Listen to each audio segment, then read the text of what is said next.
So let me remind you, guys, if you have a data, two data sets, X values and Y values, and how to plot the points in what we call a scatter plot. So when we plot them on your calculator, you do this plot, which we call a scatter plot. So what I did yesterday, I put the X values in L1, the Y values in L2. Let me just delete the rest so they don't confuse you.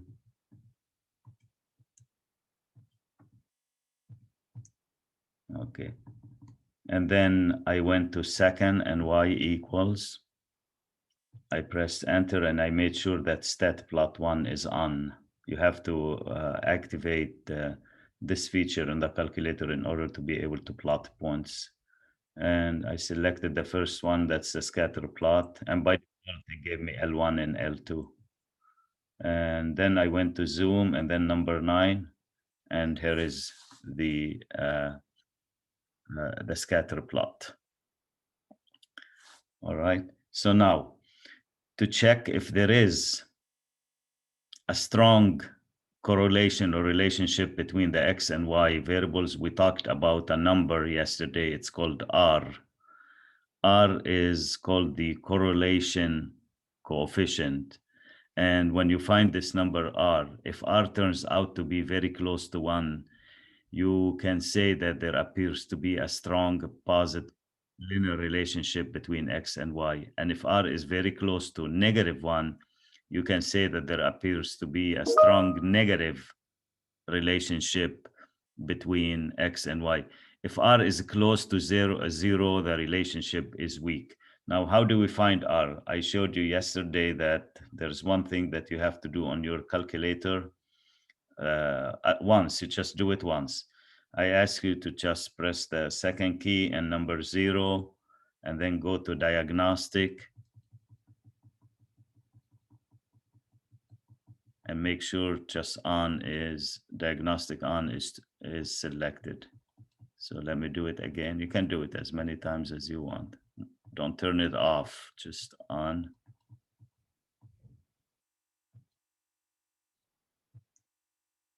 There we go. And then here's how we find R. For example, guys, you notice that the relationship appears to be very strong here between, they seem to belong, to a line that is going up as X increases, Y increases. Now let's see how strong this relationship, you can find R.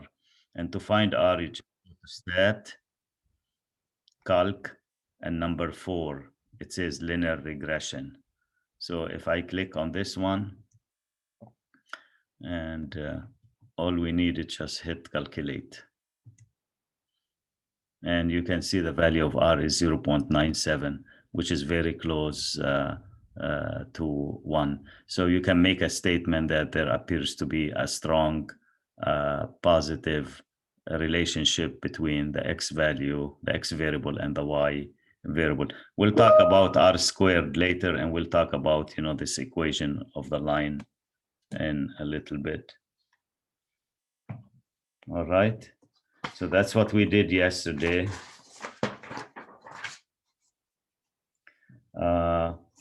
This is the conclusion about what I said about R. So if R is very close to 1, we say that there is strong positive linear correlation between X and Y. This is usually the first question in chapter 9 problems, just to find R and make a comment about R.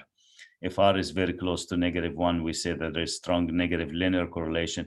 Now, if R is 1 or -1, that means we have a perfect correlation. It will be something like that, guys.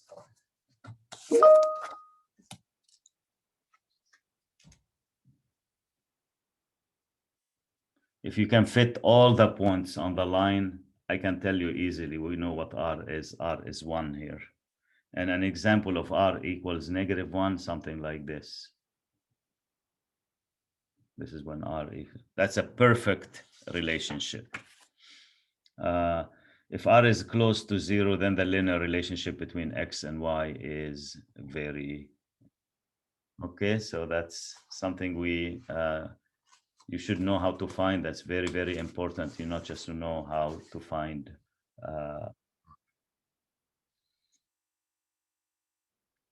And R is called the correlation coefficient of the sample. It is generated from the sample. You put the X values in L1, the Y values in L2, and you generate the value of R. What I'm gonna do, guys, I'm gonna start working on an example for which I'm gonna touch on the remaining topics in chapter 9. So through this example that I'm gonna do right now, I'm gonna be able to cover the entire chapter. And I'll walk you through the different objectives of the course as we do this exercise. So this exercise should cover everything that you need to know in this chapter. So let's begin with this one. Example 1, this example covers all of the objectives of chapter 9 that you need to know. That's what I just said. So let X be the age of a child in years, and let Y be the number of irrelevant responses on a standard test appropriate for the child's age. So X is the age of a child, and Y is the number of irrelevant responses that the child, just put on a standard test. As you know, if the child is 2 years old and you give him a standard test, probably most of the answers are going to be irrelevant because they can think as wise, as carefully as someone who is 7 or 8 or 9 or 10. So the first thing what I like you to do, guys, is to input the data X in L1 and Y in L2. Whether you're doing this work online or offline, you're going to have to put the data into a technology piece, either StatCrunch or the calculator. So let me pause for a minute just to enter the data, and then we can answer all the questions here. Yeah, I got the data in L1 and L2. I'm hoping that you did the same, and let's answer the questions. Create a scatter plot of the data set using TI-84. So how do you do that? Stat, scatter plot. So you just go to zoom and then number 9. Now, online, when you do your homework online, guys, you're gonna have 3 or 4 graphs to choose from. So you just choose the one that looks like this. That's the graph. There, as you can notice, guys, there appears to be a connection between the X and Y values. As X increases, the Y values decreases. So there is probably a linear relationship. Okay, so that's the first question. We answered that, and that's the graph. Second question, find the correlation coefficient R and comment on that relationship. Let's find R. Does anyone remember the steps? Can you remind me of the steps to finding R? What would you do? Go ahead. Second stat. No, stat. Stat calc, and then linear regression. Exactly. Here you go. And if you put your data in L1, L2, guys, don't do anything. Just scroll down to calculate and you're all set. Here is R. Write it down, negative 0.97. All right. And that's R. Mr. Bazzi? Yes. I did put the data and go to second Y plus, but and do everything. But when I press enter, I don't see a graph. What should I press though? Oh, you must have this. Did you do Zoom 9? No, I didn't know how to do that. Zoom, right here. You see the zoom? This key, this button right here, and then you have to go to number 9.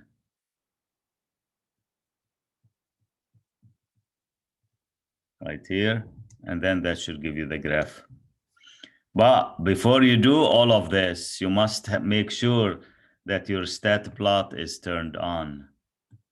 This has to show on right here, and you have to select the first one. If on is not selected, it's not gonna do it. So after I selected on, I So after you select on, you have to go to press type and select the first one. You see that one right here? That must be selected. okay. And then I press zoom. And then zoom 9, yes. Oh, okay, got it. Thank you so much. That should work, yeah, no problem. So we found R to be negative 0.97. Since R is very close to -1, then we can assume that there is a strong. So you select this word, strong, negative linear relationship between X and Y. So what do you mean by negative relationship, guys? Negative relationship means as X increases, Y decreases. Yeah. No. Okay, can you mute, please? When you unmute yourself, please mute yourself after you.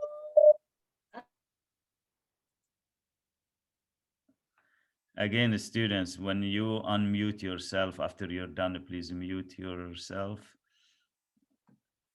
All right. See.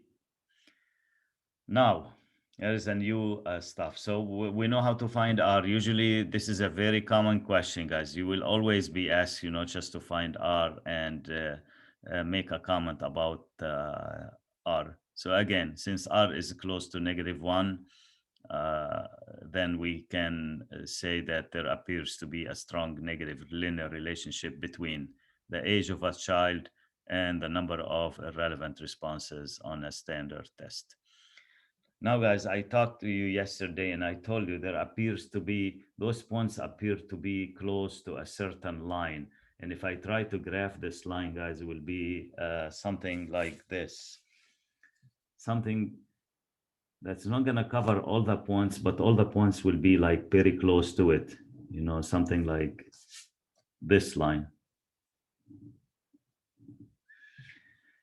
This line, I mean, the points are not on the line, but they seem to be very close to it. And this equation of a line, it's called the line of best fit.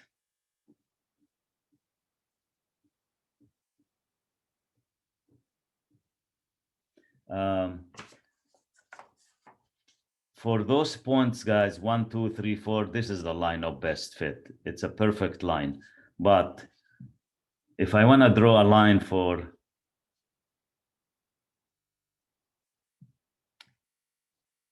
those points, where do you think the line, just should be, guys? Like I have 80 points here and I need to draw a line where all the points are as close as possible, to this line. Would it be this line? If I do this, would that be correct? What do you guys think? Can you call this a line of best fit that covers all the points on the line? No. What about this one?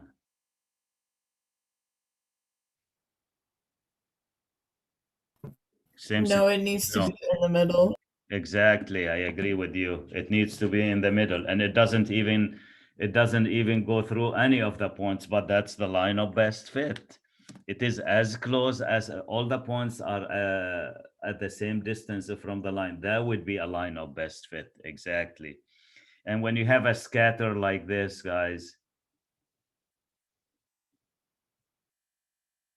and you want to do a line of best fit, you don't worry about just not having the points going through the line or belonging to the line. As long as it is a line where you feel all the points are as close as possible to this line, then this is what we call the line of best fit. And it's called a regression line. They call it in the book a regression line. And you guys, you learned in beginning algebra the equation of this line. It is mx plus b. M is called the slope of the line, and b is called the y-intercept. And he's asking me to find the equation of the line of best fit, the regression line. Use your calculator. You already found this equation, guys. I don't know if you noticed that when you did R, so let me show you. Let's go back. To find the equation of the line, you just go to stat, calc, number 4 again. You did it, but we didn't look at it. Watch. Here you go. It's y equals ax plus b. He gives you a and he gives you b, and that's what we need. So let's write it down.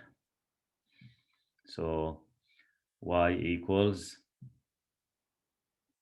I already put the answer, but I'm just going to write it down again. -9.6. Let me do 3 decimal places. Plus 17.296. Okay. This is the equation of the line. Since this equation is generated from the sample data, guys, we just call it y hat to refer to that this was generated from a sample. So you just write it y equals ax plus b with the hat on it. And you don't need to do any work by hand. The calculator generated this line. If you want to see this line in action, like the line of best fit on the graph, let me show you how you can do that. So I'm going to clear here. I'm just going to go here, y equals, watch guys, and I'm going to enter the equation of the line, which is -0.963x. Here's the x. Here's where we get the x, right here. Plus, what was it? 17.3. Okay, and hit the graph, guys. You see, that's the line of best fit. If you try to find this line of best fit by hand, it will be almost, just an impossible, just task to do it. It's a lot of work, but the calculator knows it does the work in the background and figure out the equation of the line of best fit. So you couldn't draw any better fit, just for this data set than this line here. And this is what we call the line of best fit. You see, it looks like some points are on the line, probably only one point, just on the line, but the rest of them are close, but they're not on the line. Look at those points right here. So that's what we call the line of best fit. Any questions here about finding the equation of the line of best fit? Okay, so again, you go to stat, calc, and then number 4, guys. Enter. Make sure that your data is in L1 and L2, and just hit calculate. That's all you have to do. So this screen, guys, will give you the equation of the line. It will give you the value of R. It gives you R squared, which we'll talk about it later, but for now it is R. All right. So it's the second one, A equals the -0. It will be the equation of the line. Yes, this is the equation of the line, ax plus b. You just plug in a by its value and plug in b by its value. So when you write it down, just when you select your answer, when you do your homework online, you select the equation that says y equals -0.963x plus 17.296. That would be the equation of the line. So the calculator will give you the general form of the equation and will give you the value of A and will give you the value of B. All you need to just plug in A by its value and plug in B by whatever its value is. That's the equation of the line. And I'm assuming, guys, that you've seen this in beginning algebra, y equals mx plus b. A is called the slope of the line, and B is called the Y-intercept. This is when the line crosses the Y-axis, and A is called the slope of the line. And you guys know what the slope means. The slope is the steepness of the line. So if I show you, for example, this line right here, and if I show you that line 1 and line 2, which line do you guys have a higher slope, L1 and L2? Can you tell me without knowing what the slopes are? The slope is how steep the line is. So would you guys agree with me that L2 has a larger slope because it looks like steeper? It's a lot steeper. If you take this line, do you guys know what the slope of this line is? It's a horizontal line. What is the slope of a horizontal line? Like you Zero. drive 0, yes. So this slope is 0 right here. When the line is horizontal, there is no steepness. L1 has a smaller slope than L2 because L2 look, guys, a lot steeper. The slope could be positive or could be negative. If the line is pointing up this way, then the slope is positive. If the line is pointing down like that, as you move to the right, then the slope is negative. It could be positive or negative. You will not be asked to find a slope by hand or anything. Just use technology to come up, just with the slope. And that's the slope right here, negative 0.963. That's the slope of the line. And this is the Y-intercept. The Y-intercept, it's when the line, crosses the Y-axis. So if you want to see it here in action, I just have to go and do this. That will be the Y-intercept right here. This is when the line crosses the Y-axis. This is the Y-axis, guys, and this is the X-axis. All right, now, so you should know how to do the scatter plot. You should know how to find the correlation coefficient using technology. You should know how to find the equation of the regression line, which is the Y equals AX plus B using technology. And we still have 2-3 parts and we'll be done, guys. Now this is the big part here. And let me explain this to you before we answer this question. So let me tell you what we're heading to.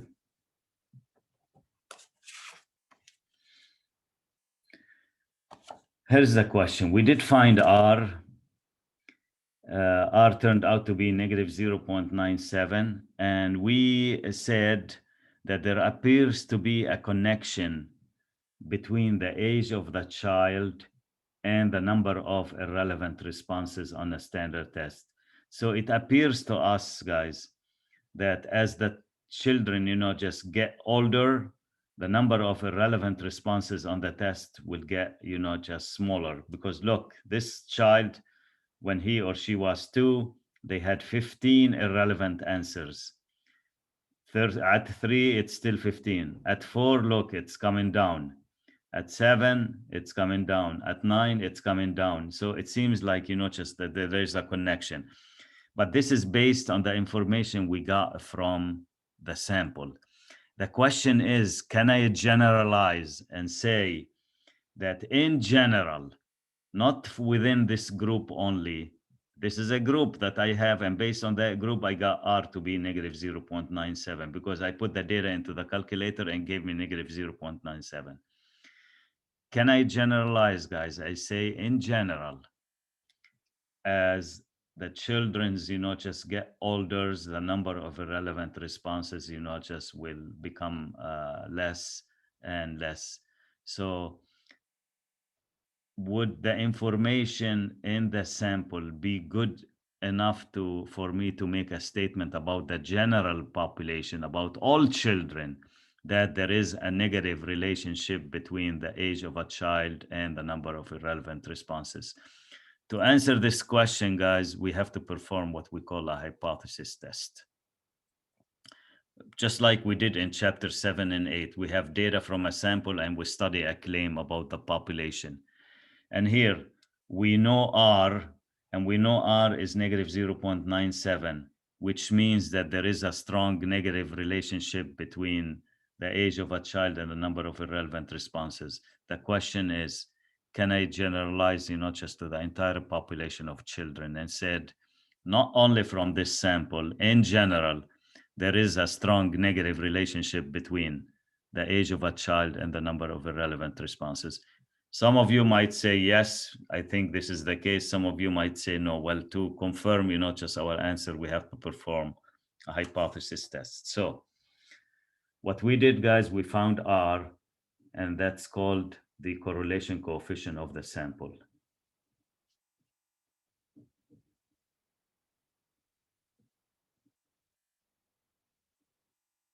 And we put the data in L1, L2, and then we were able to generate the value of R, no problem. Now, what about the correlation coefficient of the population?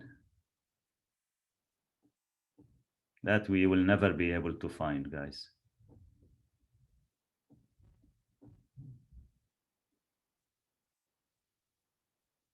They call it rho, like this. Can someone tell me why it is impossible to find rho?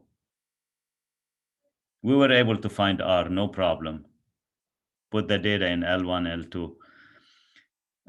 Rho, by definition, I said it's a correlation coefficient for the population. Why would it be impossible to find rho, guys? Just in this situation, in our situation here. Can you make a guess why? We can't assess the whole population. Right, 100%, that's not possible.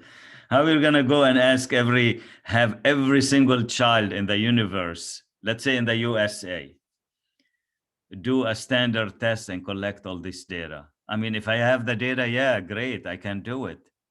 I put like 20 million pieces of ages in L1 and 20 million, just Y values in L2. We can do it using technology, but we're not going to be able to do that. We're not going to be able to collect this information. And it's just the same thing, guys.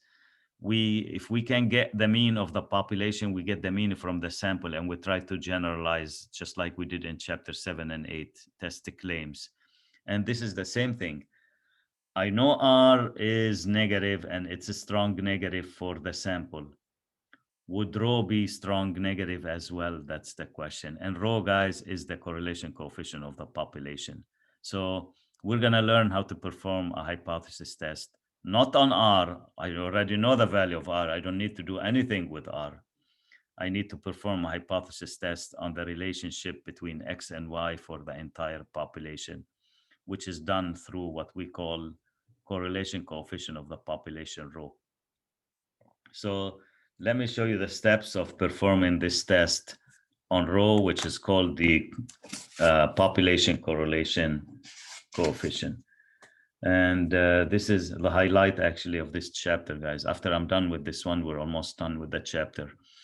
At the 1% significance level, that's alpha, test for negative correlation. So rho, guys, is the population correlation coefficient.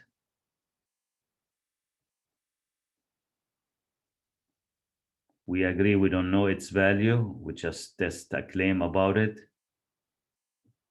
If we knew its value, we're done. Which, if it is close to 1, then I can say we're done. We can conclude that there is a relationship in general between the age of a child and the number of irrelevant responses. So here's how we set up the null and the alternative hypothesis when we test rho, guys.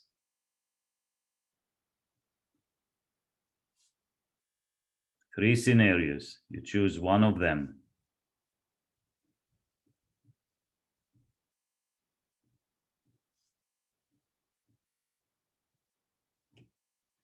And it's against 0. And I'll tell you why it's against 0.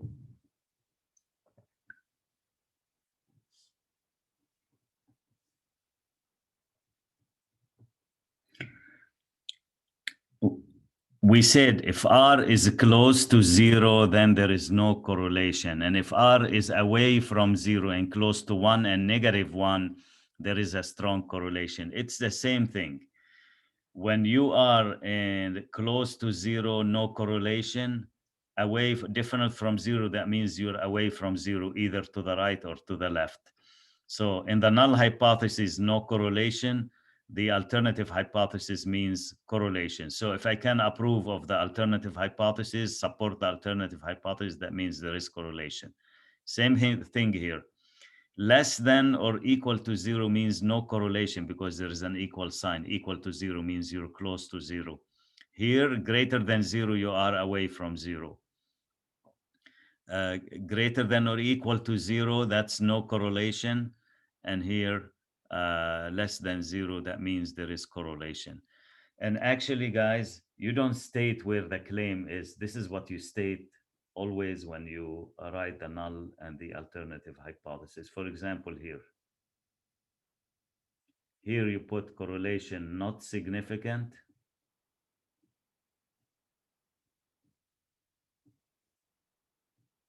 And over there, you put correlation. Any guesses? If this is not significant, what would it be? Significant.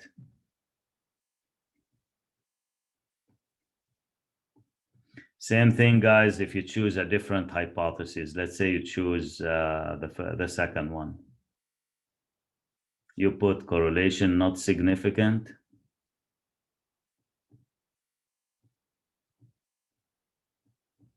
And HA correlation is significant. So your conclusion, guys, is going to be either I have enough evidence to state that correlation is significant, or I have enough evidence. I don't have enough evidence to conclude that correlation is significant. It's one of the two. So the null hypothesis is no significance correlation.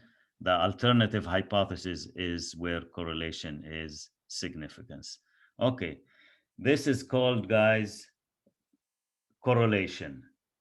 This is called the positive correlation, and this is called negative correlation.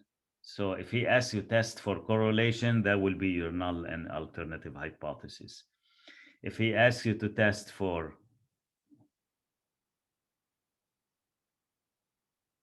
positive correlation, then that would be your null and alternative hypothesis. And if he asks you guys to test for negative correlation, that will be your null and alternative hypothesis. Let me go back to the question and show you what he's asking for. At the 1% significance level, test for negative correlation. And that's what we put here. Negative correlation means rho is less than 0, correlation is significant, and rho is greater than or equal to 0, correlation is not significant. I'm just going to write it down so you can see what we did.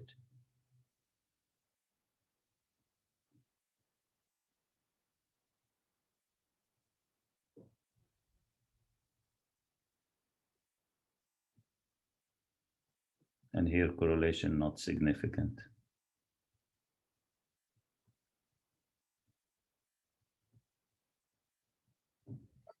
So the null hypothesis, guys, is the place for no correlation, and the alternative hypothesis is the place for correlation.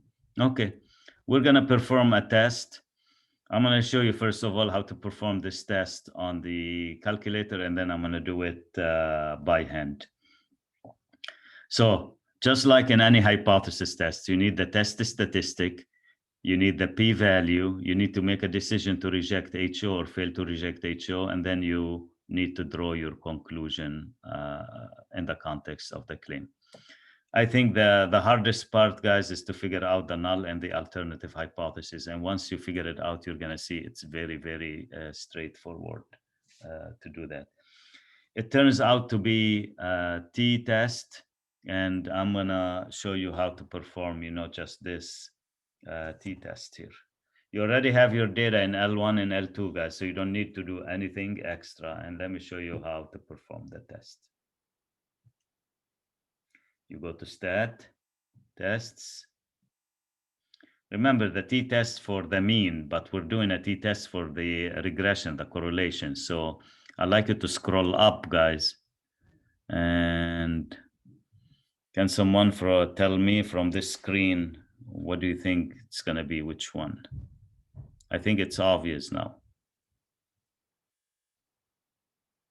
It's one on that screen. Any guesses what test we're heading to? Linear regression t-test, exactly. So that's the test that we're going to be using, linear regression t-test. Oops, sorry. Watch. Okay, it's asking me, are your X values in L1? Yes. Are your Y values in L2? Yes. Frequency, don't touch it. And all you need, guys, just the alternative hypothesis, just like we did in the previous chapter 7 and 8. It is less than 0 if, as you will notice, he wants me to test for negative correlation. And calculate. Okay. Here is the test statistic, which is T, and here's the p-value, guys. So the test statistic T is negative 10.74. And you can see the p-value is 6.65, e minus 6, which is 0.00006, which is 0. So the p-value is very, very small. Okay, so let me flip the page now.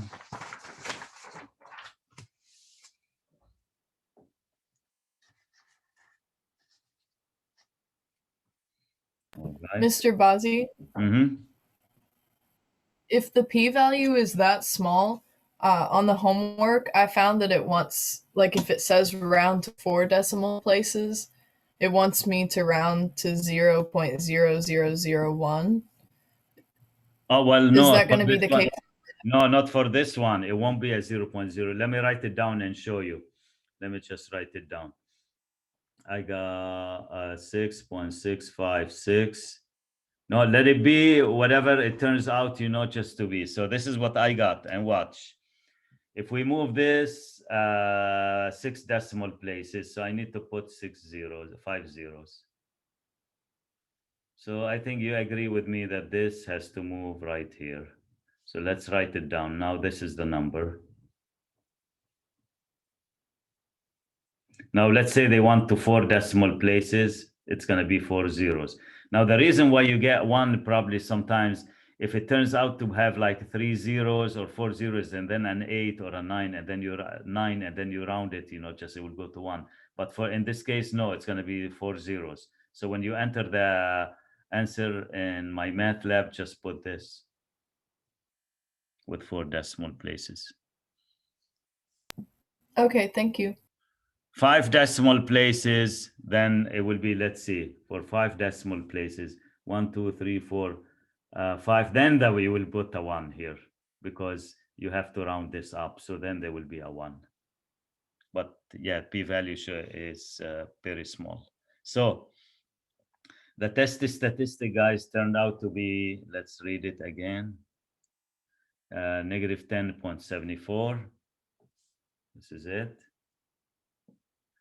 The p-value, that's what the p-value turned out to be, which is, you guys agree with me, it's less than alpha. And if the p-value is less than alpha, what's the conclusion? We're going to reject HO and support HA, but it's going to be a lot easier than stating, just making a statement, in previous chapters. When you reject HO, guys, you just say, that means you are supporting HA. You just say that there is enough evidence at whatever the alpha is, at the 5% level of significance to conclude that correlation is significance. Or there is enough evidence at the 1% significance level to conclude that there is a negative correlation between X and Y. If you fail to reject HO, guys, this is what you say. There is not enough evidence at the 1% significance level to conclude that there is a negative significant correlation between X and Y. So it's either there is or there is not correlation. And since the p-value is less than alpha, then we can conclude that correlation between the age of a child for the entire population, guys, now, and the number of irrelevant responses on the test is significant. That means there is a good connection between the age and the number of irrelevant responses. Okay. This is how we do this using the calculator. So the test that I use using TI-84, it's called linear regression t-test. And the only thing that you need to input there is just input the alternative hypothesis. And our alternative hypothesis was this. Here, I put all the choices, guys. It's not like the 3 choices for this exercise. I'm trying to explain it. That's what we used for this exercise. Okay. And I'm going to do this by hand in a little bit, but I'm just going to move on and just do the remaining questions here. So we did part D. Let's see if you guys can help me do part E. This is algebra, actually. Find the predicted number of irrelevant answers Y when the age of a child is 8 years. How would you do this, guys? He gives you the age. That means he's giving you the X value, which is 8. And he wants the number of irrelevant responses when the age of a child is 8. You already have the equation Y. Let me just write, the equation. Y is, what was it, guys? Negative 0.963x plus 17.3. Any ideas, guys? How would you find the number of irrelevant responses if you know the age of a child using the regression line? Just plug in, Yeah. plug in 8 for X. Yeah. Replace X with 8. So Y hat will be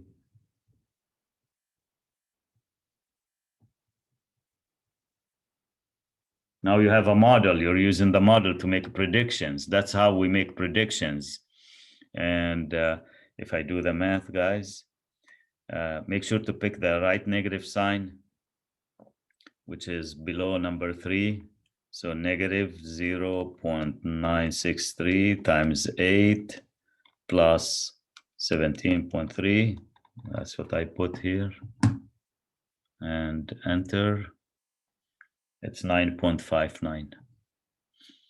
So if you want to round it to a whole response, probably will be about 10 responses, 10 irrelevant responses.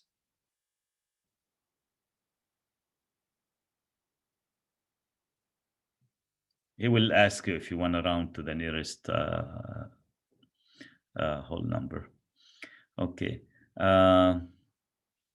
Let's see in the table itself, do we have any children with age 8? So yeah, there was no age 8 here, but we use the equation, just to predict for 8 years old.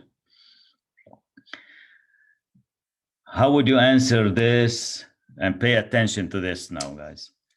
What about if I ask you, what would be the number of irrelevant responses on the standard test if the age of the child was 15?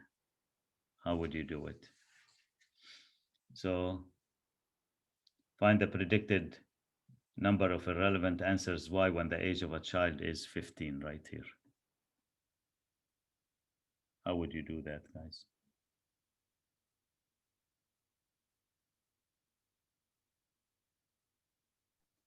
Put 15 where X is. All right, that's what I wanted to hear, but actually it's not gonna work. And then probably you're wondering why am I saying that? We just did it for 8. Okay. What is the smallest age in the table that you have? It's 2. And what is the highest age? Is 12.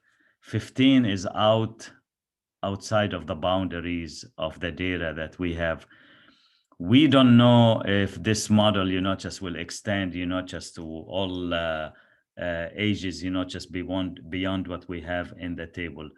So if he gives you any number that doesn't fall between the lowest value of X and the largest value of X in here, you should not, just plug it into the equation, because the equation is good, just for this model going from age 2 to age 12, but we don't know if this model will break down, just right when we pass, just 12, if we go above 12 or we go below 2.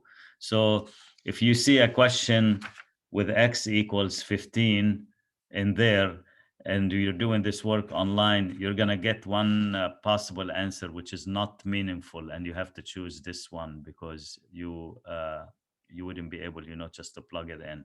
So since x equals 8, just look at the 8. Does it belong between 2 and 12? The answer is yes. Go ahead and just plug it into the equation, no problem. So when x equals 15, you wouldn't be able, just to plug it into the equation. If it was 13 is very close to 12. Probably you would argue the model is still, it's still good, but it might work, for 13, but not way, just beyond 13. And let me give you an example, guys. The value of the car, just depreciate over time. So let's say the first year, just you own a car. If you want to sell it a year after, probably you have to lose 20% of its value. Then a year later, you have to lose some money. And then a year later, you keep losing. But at the very end, it doesn't keep losing, until it becomes zero. The value of the car is zero. I mean, it will stabilize, the value. Like after the car, like is 10-year-old or 15-year-old, you have a value, let's say $3,000. And that value doesn't change, just anymore. It doesn't keep going down, because if it keeps going down according to a model, then after some years, you have to give a car away from free. And if this keeps going down, guys, after some years, you would have to pay someone money, just to pick up, just your car. So models are good, but they're not ideal. They don't work, just all the time, just there is a breaking point, just at some stage. And that's what we're referring to here. So we learned how to find R. We learned how to do a scatter plot. We learned how to find the equation of the line. We learned how to plug in an X value to find a Y value, and we learned how to perform a hypothesis test. There's one more question which we're gonna do, and that should cover everything in chapter 9. And this question is, find the value of R squared and interpret it. What does it mean? You can see a lot of text here, guys. I'm trying to explain, just what we're doing here. So let me tell you what R squared means. And you already noticed, guys, that R squared was on the screen here. Let me just show you one more time. Stat, calc, number 4.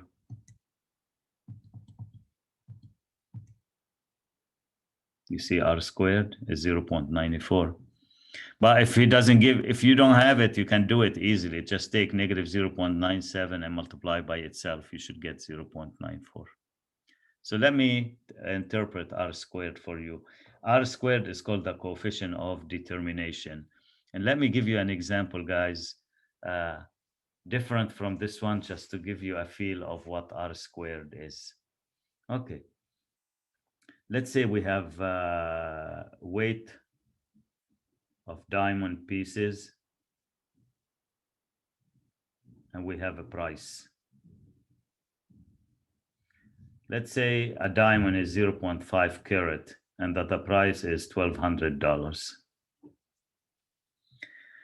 Let's say I have one piece of diamond that's 3/4 of a carat, that's $2,000. 1 carat, $3,000. You guys agree with me that as the weight of the diamond, just increases, the price definitely increases. Another 1 carat, we have a price of $5,000. 3 carat, $10,000. And 5 carat, let's say $20,000. Just making up stuff. All right. Do you agree, guys, that as the weight, of the diamond, just increases, the price definitely increases, and actually it goes exponential, sometimes. When you're talking about a solid piece of diamond that is 20 or 30 carats, you're talking about like probably $1 million or so. So if I say, guys, that there is a strong positive relationship between the weight of a diamond and the price, would you agree with me? Strong positive. Is it safe to make this statement? Do you agree? Yes. Definitely. That is the case. No one can argue that. Okay. So let's say I have some data on the weight of the diamond and I have data on the prices. I put him in L1 and I put him in L2, and then I find R, and R turns out to be, guys, let's say that's R. What I would like you to do now for me, I would like you to compute R squared. So on your calculator, guys, if you can do this for me, square 0.835. I would like to use the diamond example to explain R squared. It is easier for me to explain the coefficient of determination through this example. And then we can go back to part F. So what is 0.835 squared, guys? 0.697. 697, thank you. I like to change it to percent for me. You can change any decimal to a percent. What would that be as a percent? 69.7%. Excellent. Okay. Let me tell you what R squared means. It's called the coefficient of determination. So when you do your homework, if he asks you to find the coefficient of determination, it doesn't say R squared, he's asking you to find R squared. Let me explain in this situation, weight of diamond and prices, what the R squared means. It means 69, let me say about 70%. You can say about 70% of the variation in the price of diamond can be explained by the variation in the weight. So 70% of the time, the change in the price is due to the change in the weight. Do you guys agree with me that the weight of the diamond is not the only factor that determines, just the price? Do you know what other factors would determine the price? It's not Purity. Okay, clarity. So I said 70% of the changes in the price can be explained by the changes in the weight. There is another 30% that are not explained by the change in the weight, guys. They're due to other factors. And here's one student mentioned clarity. That's one factor. What else? Color. Color, very important. What else? Shape, maybe. Shape. That's important. Cut. I don't know. I'm not a diamond expert, guys, but I know enough to know that the color matters. It makes a big clarity is a big deal as well. So look, guys, 70% of the relationship between the price and the weight of the diamond is explained by the model, but the other 30% is not explained, just by the relationship between the weight and the price. It's explained by the clarity, the color, the shape, the cut. And the reason why I use this example, because students know about those factors, so they help me out, and tell me about those factors. So this is the coefficient of determination. So you would say here, 70% of the changes in the price of diamond can be explained by the changes in the weight. The other 30% are unexplained by the model. You don't have to figure them out, but we were able to, just because that's a popular example. So if I go now to my R squared here, what was R squared on my calculator? And then I'm going to explain it to you. R squared, guys, is 0.9428. So here's how you explain it. You change it to a percent, which is 94.28%. And you say 94.2% of the variation in the number of irrelevant responses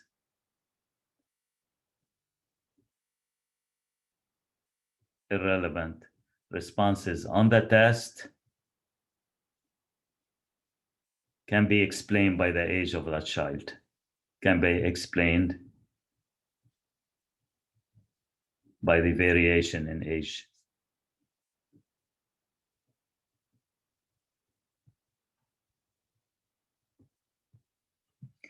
So 95% of the variation in the number of irrelevant responses can be explained by the variation in age. There is another 6% that are not explained by this regression line. Can you guess what would be other factors that would make children give irrelevant responses other than the age, other than their age being a factor? Gender. Gender, okay, what else? Maybe IQ. IQ, the child could be sick on that day, it didn't perform well as a result, not just of an illness. That's not taking the test seriously. Well, that has to do with the age also. If you're 2, you're not going to think as wise as someone who is 3 or 4 or 5. So you don't have to figure out, the other factors, the hidden factor, guys. But there are 60% of the story is not told by the connection between, the age of the child and the number of irrelevant responses. And when you write down the interpretation of R squared, guys, here's what you do. I'm going to show you, a technique so you will always get it right. You change R squared to the percent. So here it is. And you say 94.28% of the variation in the Y variables can be explained by the variation in the X variable. My Y variable, guys, is called irrelevant responses, and my X variable is called the age. And that's how you state this one. Let me show you what I put there.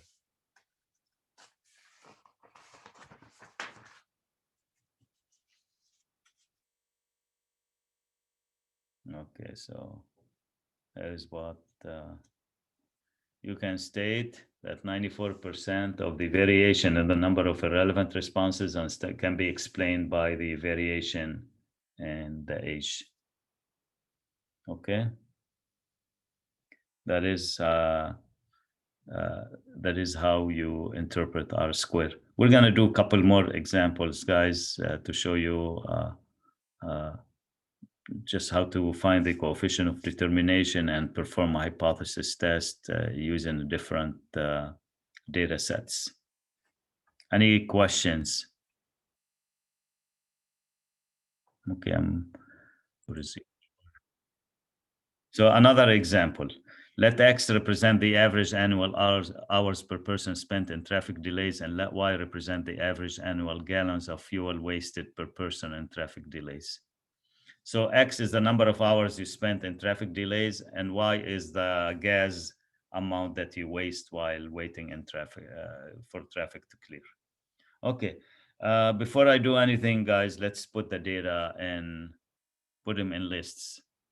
I'm going to put them in L1 and L2 again. So question A, find the value of the correlation coefficient, interpret its meaning. So just to do that, you go to stat, calc, number 4, guys. L1, L2, calculate. And here's R, 0.794.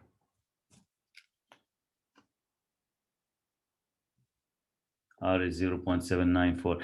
If I ask you to interpret this one, guys, you can select, there appears, not very strong because it's not very close to 1, but it is close to 1. There appear to be strong, positive correlation, or you can say linear relationship, correlation between hours spent in traffic delay and gallons wasted.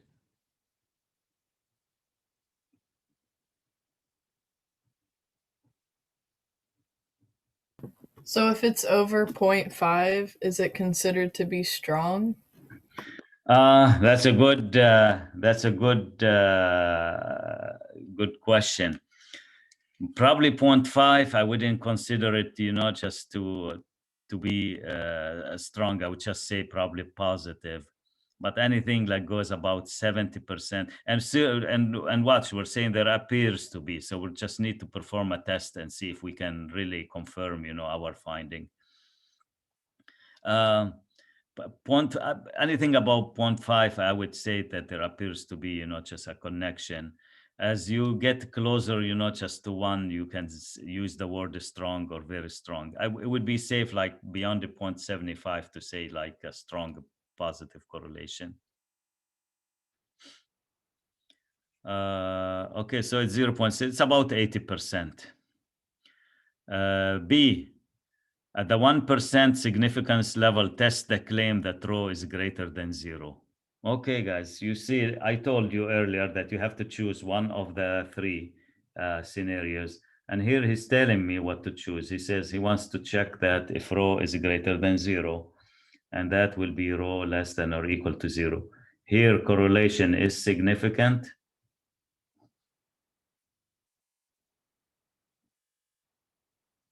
And over there, correlation not significant.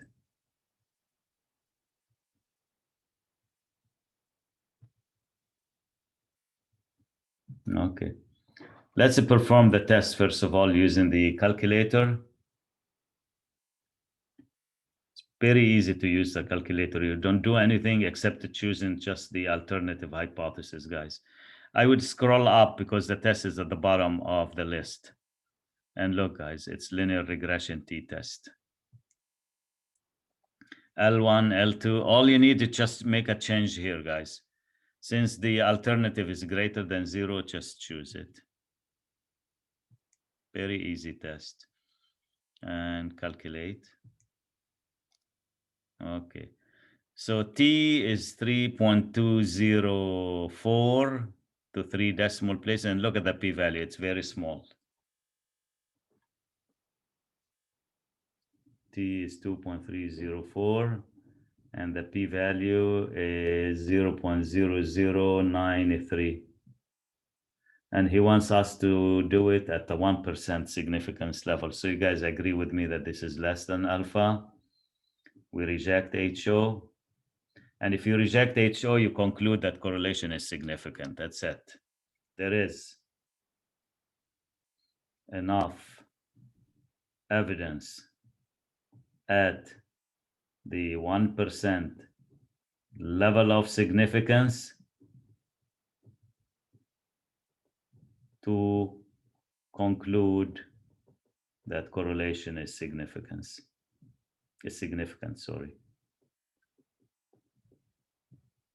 Correlation means relationship, the linear relationship is significant between hours wasted in traffic delay and spent in traffic delay and amount of gas wasted in traffic delays. There is a relationship. We can confirm that, guys, now. Professor, what did you get for T? The T, I got 3.204. Is that 3.204? There it is. Is that what you got? Yeah, I was just confused of what was Yeah, I put the wrong one, yeah. And guys, and look, the linear regression t-test, not only it will give you the t and p value, look what it gives you. It gives you the equation of the line, regression line. Look what it says here. It gives you in a different format. The guy who authored, just this program, decided not to use ax plus b, decided to use bx plus a. So if you get the equation off here, just follow whatever it says. The b is 1.44, attach it to x, and the a here is 2.81, just put it right there. And not only it gives you the equation of the line, watch, guys, scroll down. It gives you r squared, and it gives you r as well.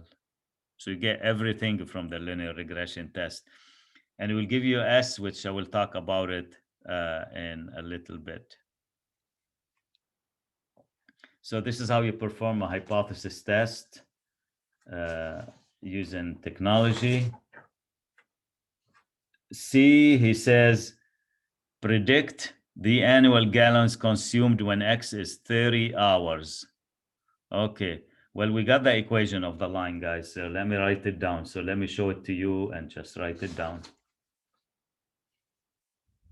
Okay, I'm gonna follow you. You don't write ax plus b. You just write a plus bx because that's what he did here. And my a is 2.81 plus, and I'm gonna attach the b to x, 1.44x. Okay.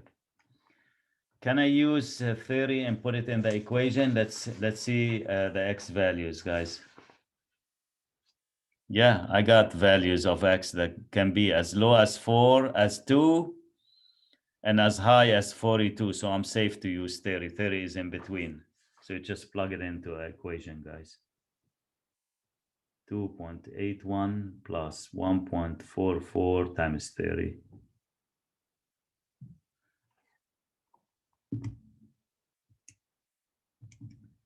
So 2.81 plus 1.44 times 30, and let's see how much gallons of gas. So it's about 46.01 gallons. Okay. Let's interpret r squared here, guys, and tell you what r squared means here. So if we want to find r squared, you already did that. Let me just get it one more time. Okay, r squared is 0.63.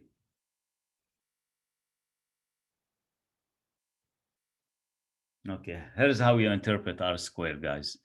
You say 63% of the variation in the amount of gas wasted can be explained by the variation of the number of hours spent in traffic delays. So it's not only the number of hours, guys, that you spend in traffic delays that explain, you know, the amount of gas that you waste in traffic. There are some other factors. Actually, 37% of the variation. Where did I come up with the 37%? Subtract from 100%, 60%, 63% take away from 100%. 37% are unexplained factors. Can you guys tell me what other factors would determine why the car wastes, you know, just more gas while waiting in traffic delay, other than just the fact that you are stuck in traffic? Type of engine. Okay, the size of the engine. Very good. Excellent. Wow, that's one factor. Can you guys tell me some other factors? Maybe if you're towing something or not. Okay, and the age of the car, the conditions of the car, if it is an older car or not, if there are mechanical issues with the car. So there are so many other factors other than just being stuck in traffic. But being stuck in traffic is the big deal. That's what we were able to conclude right here. All right. So if I am to do this by hand, here's how we would do this. So we stated the null and the alternative hypothesis. So it's still the same exercise, guys. That was the null and the alternative. That's step number 1. Step number 2, it's a test statistic. You use a linear regression t-test. But if you guys wanted to do this by hand,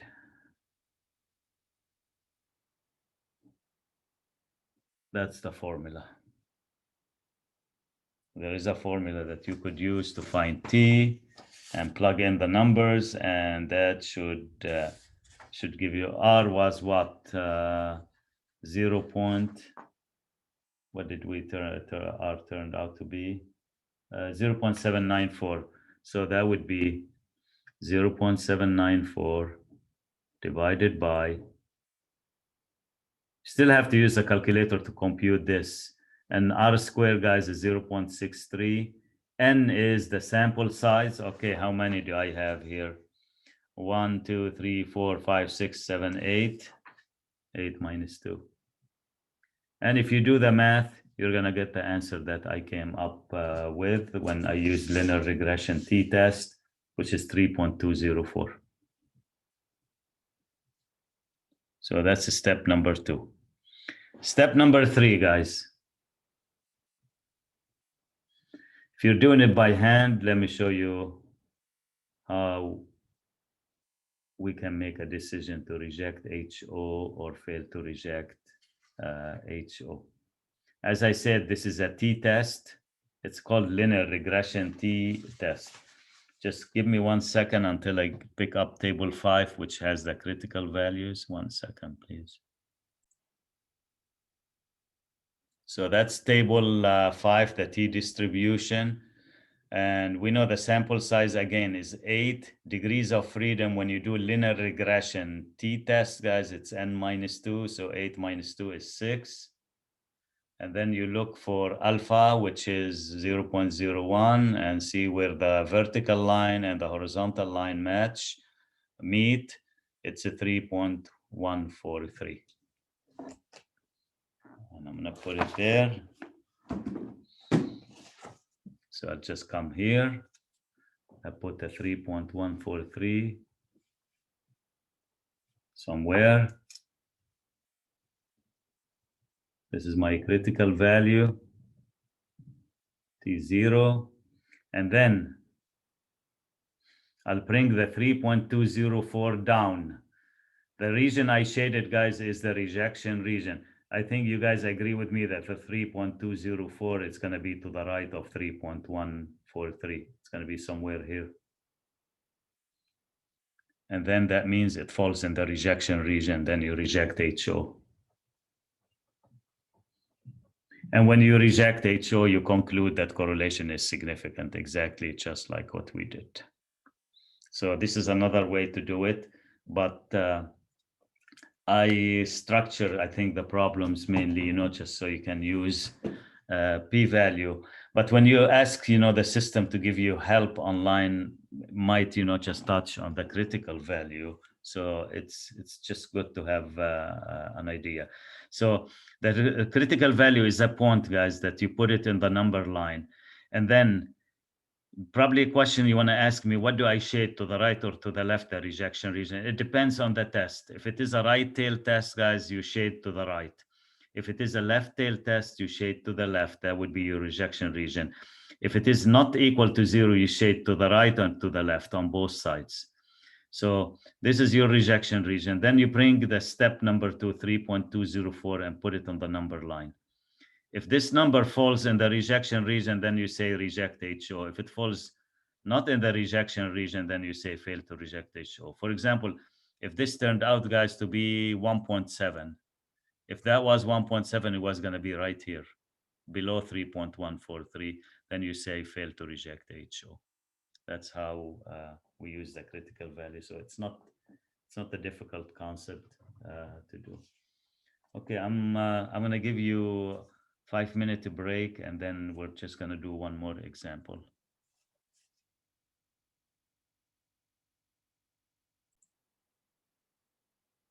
Okay, let's do one more exercise. The data below are the temperature on randomly chosen days during the summer and the number of employees' absences at a local company on those days. So let's give you a minute, guys, to input the data into your calculator. I'm going to do the same with you. I'm just doing L1 and L2 for convenience.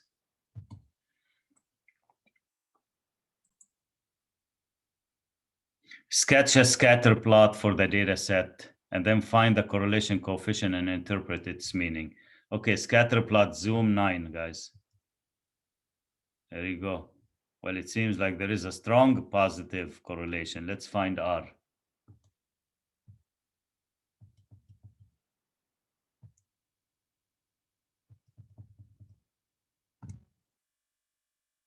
Okay, R is 0.97. Okay.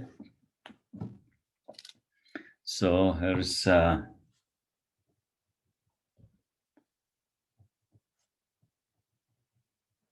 there appears to be a strong, you can put very strong, actually, strong positive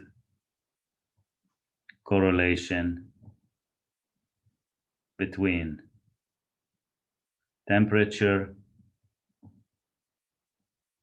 and number of days absent from work and number of absences.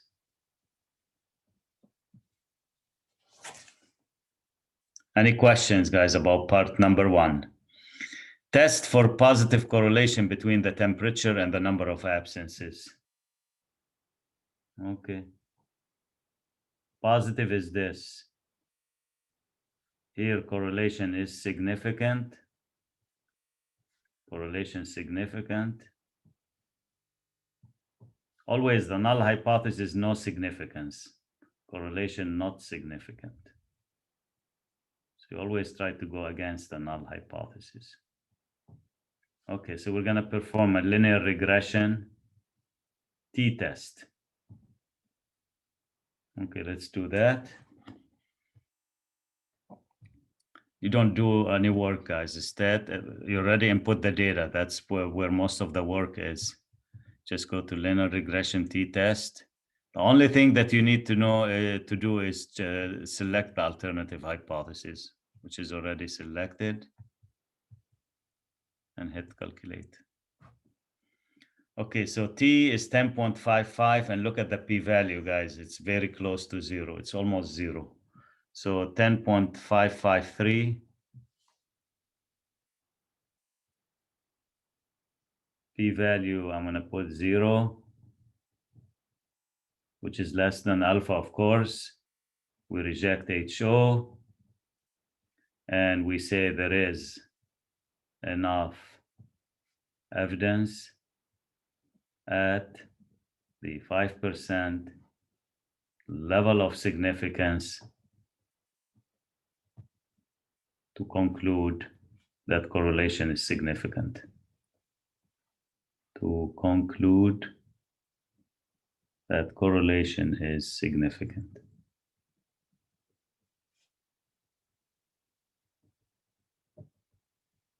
Not only for those employees at the company, but in general.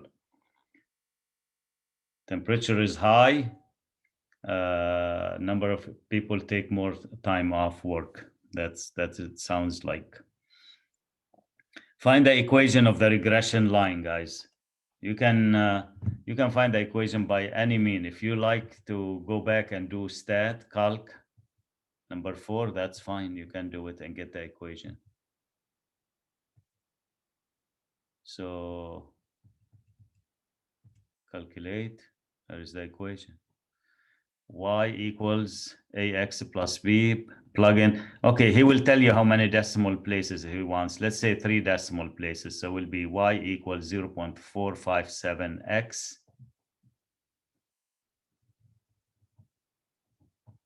plus b, whatever b is, negative 30.921.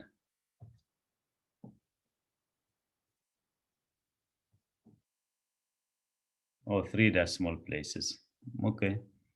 What would be the number of absence in a given day if temperature was 95? You just plug in 95 here. It would be 0.457 times 95 minus 30.921. Okay, let's do the math, guys.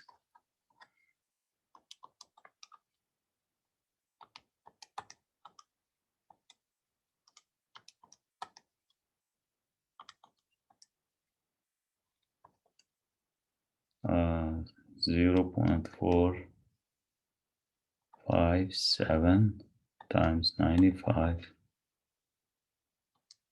and then minus 30.921.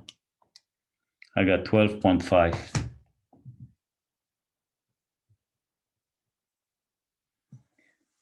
Find the coefficient of determination and interpret its meaning.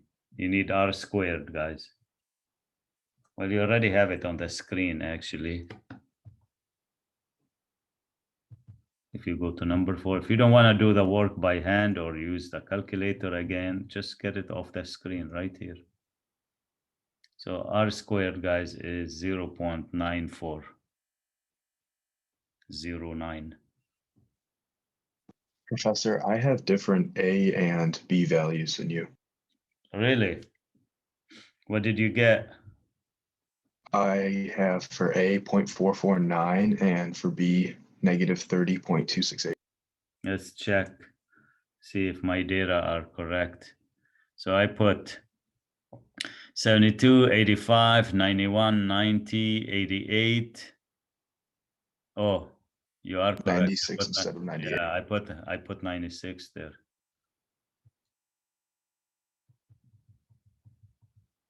And actually, that's gonna change a lot of stuff. So let me see. 75, everything else looks good. So let's go to stat, calc.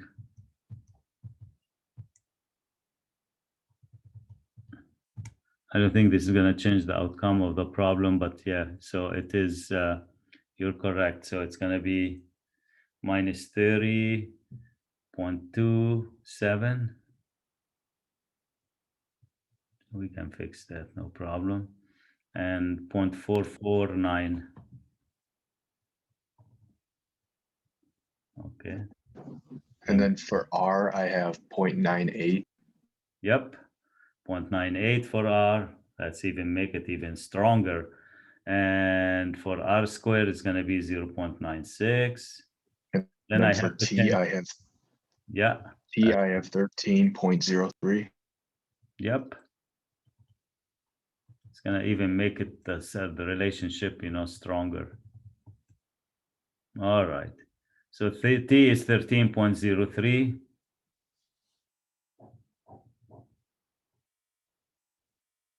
Uh, 0.031. And the p-value is still 0. You agree, right? So that's good. And now we need to change this one, 449 times 95 minus 30.27.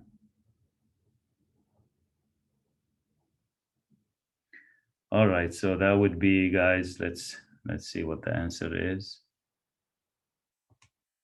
0.449 times 95 minus 30.27. I got 12.38 or 12.4. Find the coefficient of determination and interpret its meaning. It's 0.96, and you can say, guys, 96. That's the interpretation of the variation in the number of absences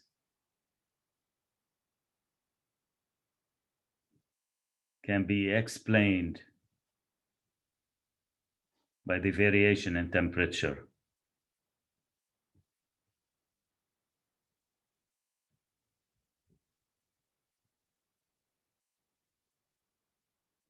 And temperature using this regression line, using the regression model.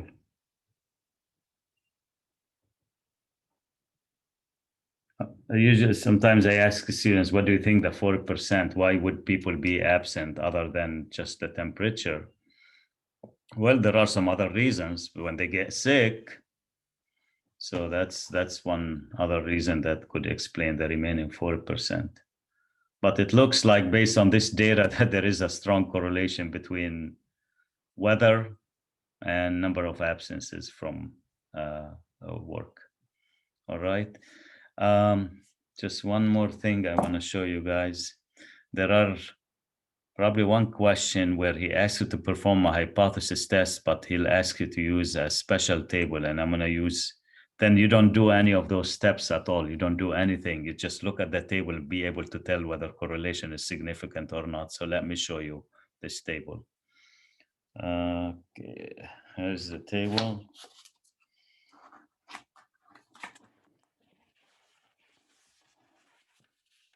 Okay.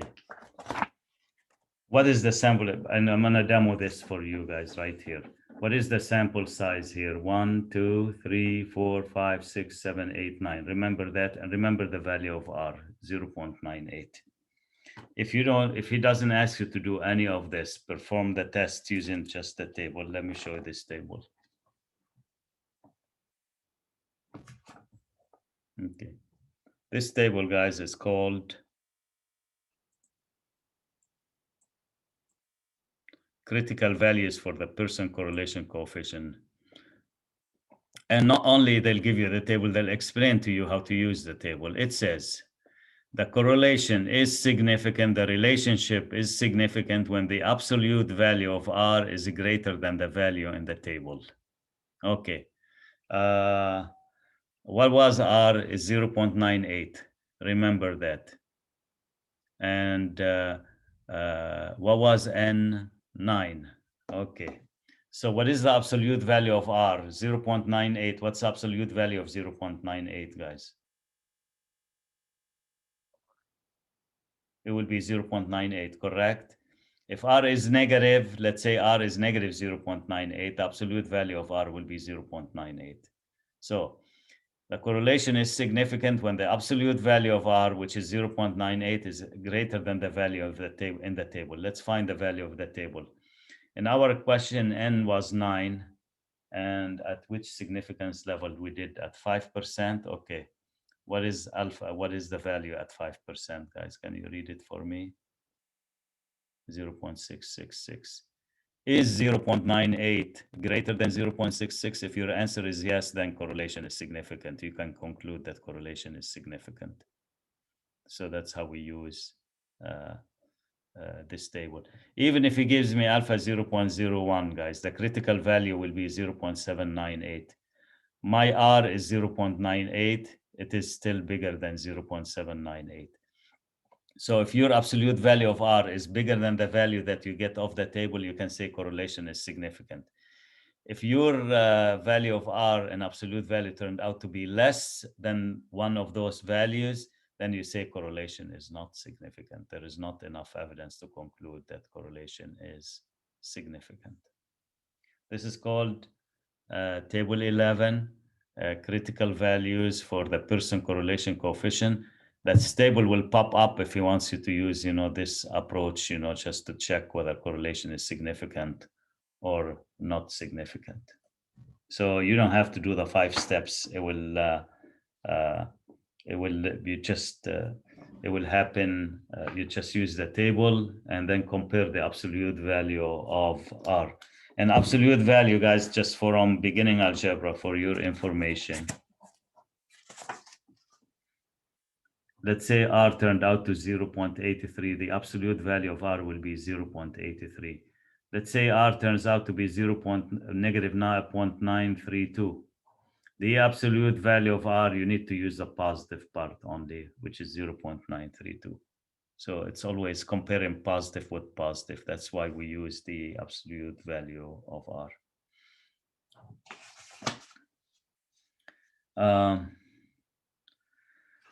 Just one thing about this chapter, guys, correlation and causation. The first one doesn't imply, if there is a relationship between two variables, it doesn't mean that one can cause, just the other one, to happen. Like they say, there is a relationship, just between smoking, tobacco, and lung cancer.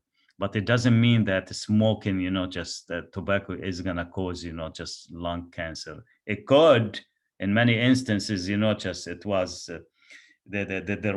just a causation, but it's not always, just the case. So you need to understand that, guys.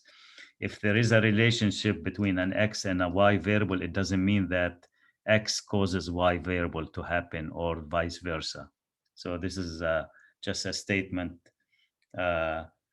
A statement about causation and correlation. The fact that two variables are strongly correlated does not imply in itself that a cause and effect relationship between the variables. And I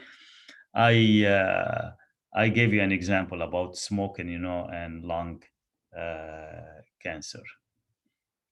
If there was a causation, that means everyone who smokes are gonna get lung cancer, but that's not the case, guys. But there is a strong relationship between, just the two. And there is also another value, which I told you I'll talk about. It's S here. It's called the standard error of estimate. This is the standard deviation of the observed Y values about the predicted Y values for a given X value. Remember, guys, when we did, just those equations, we were given two data sets. We were given X values and we were given Y values. Given an X value, we're given a Y, etc. These are called the observed values. Now, when you have an equation, guys, Y equals mx plus b. Let's say X here was 7 and Y was 15. And let's say you have an equation and now you plug in X equals 7 and you get 14.8. The 15 is called the observed values. The 14.8 is called the predicted values using the equation. The difference between those values, the standard deviation of the difference between those values is called S, which is the standard error of estimate. So if you were asked to find this value in your homework online, this is how you're going to find this value. You're going to go to turn the calculator on. You're going to go to stat, tests. You're going to scroll up to linear regression t-test. And even it doesn't matter what sign you put here. You can put any one. And then you just hit calculate. And you're going to see the value of S right there. This is S. This is called the standard error of the estimate, which is 0.93 here. The smaller this value, guys, the closer the observed values to the predicted values. When you use the equation of a line, you're predicting, you're making predictions into the future. But when you use the observed values, these are the actual values that you obtained. For example, here, guys, these are the actual values. When the temperature was 72, 3 employees were absent. When the temperature was 85, 7 employees were absent. Now here, when we did this, what would be the number of absences if the temperature was 95? That was a prediction, guys. We used the model. So when you use the model, you are doing predictions, and these are the actual values. All right. Any questions here? So that's pretty much it for chapter 9. I'm just gonna take you to the homework online and just give you, just a hint, just a quick feedback, on the questions there.